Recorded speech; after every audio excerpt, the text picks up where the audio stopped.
ideas for what I should do or a specific topic you'd like me to talk about, then let me know in the comments. I figured for the first one I can do something simple. And so I'll just do some basic topics, mostly about like variables of the atmosphere and for meteorology, stuff that we use a lot in my classes. Apologies if this is kind of boring. I know it's not really furry themed, but maybe I can bore you to sleep. Maybe that'll help. And I'll get some new wolf themed content in the future. Maybe I'll sneak some furry stuff in here too.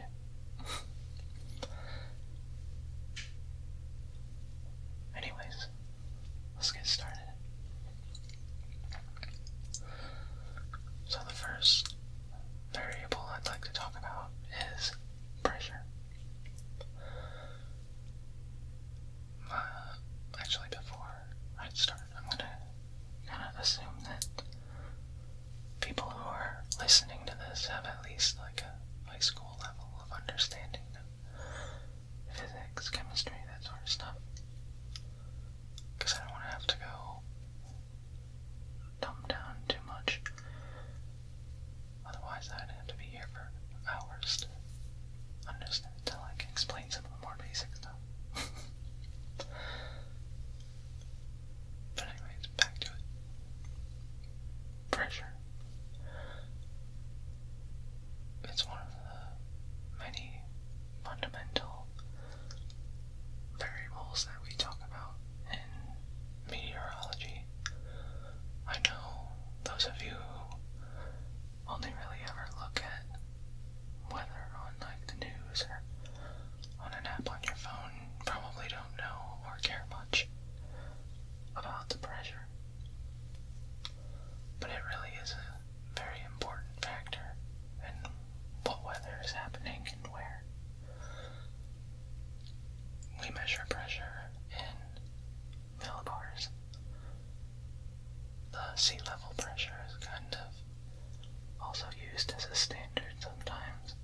This is why, as you go higher and higher, temperature typically will be colder and colder into the atmosphere.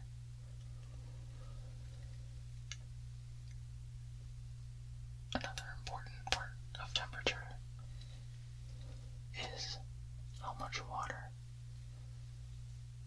the air can hold, as higher temperatures can hold more amounts of water. So, on a 100-degree day, you can have the same absolute humidity as a 40-degree day, but that 100-degree day will feel to you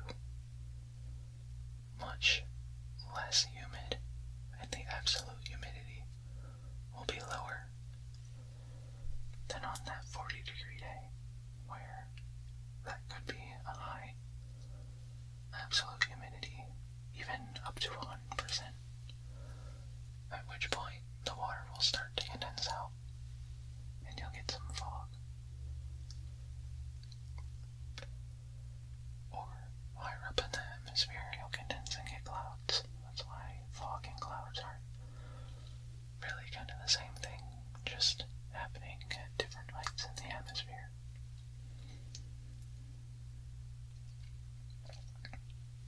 Temperature is also measured in a ton of different ways. Most people know Fahrenheit and Celsius, two different scales of temperature. Fahrenheit is good to be able to tell exactly how warm or cool something is, as the difference between its units is much smaller than in Celsius, I believe. Somewhere along the lines of 2 or 3 degrees Fahrenheit per degree Celsius.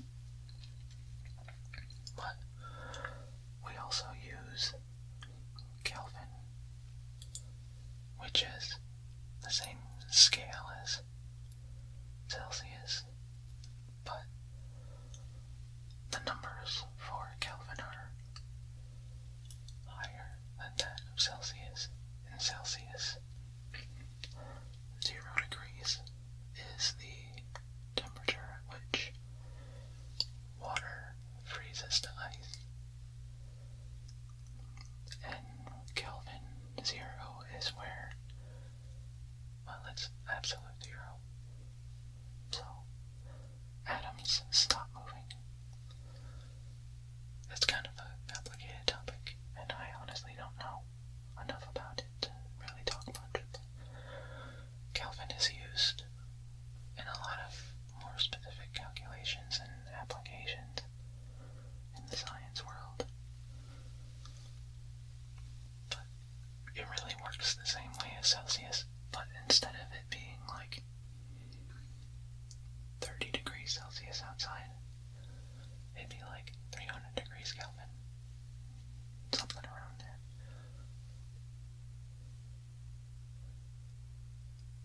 And you'll also see dew-point temperatures measured. If you look at like a weather app, if you have one that shows you some more detailed information, you'll find that the dew point temperature will always be at or below the current temperature in the atmosphere. This is because the dew point temperature is essentially using that relative humidity percentage, and the dew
want to hear more specific information about anything I've talked about, or if you want to hear about other specific things,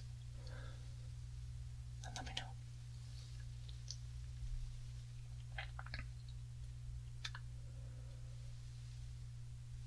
A lot of these will have to do with severe weather,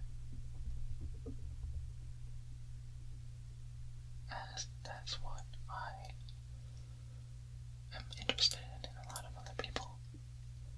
So you'll see, like, vorticity, which is how air is spinning. This one's not so involved in severe weather, but this is kind of a measure of how things are rotating in the atmosphere. Bigger storm systems will always be rotating, just due to the fact that the Earth spins and the Coriolis force due to that. But you'll also get wind shear. If you look at a plot measured by a weather balloon launched into the air, you can see if there's wind shear, which is the winds changing speed or direction as you go straight up into the atmosphere. Having a lot of wind shear can lead to, well, it's an important ingredient in severe weather. Just having wind shear will not guarantee that there are severe storms, but it can increase the strength and probability of them occurring. You'll also hear about CAPE. CAPE is convective available potential energy, and that just measures how much energy there is in the atmosphere, which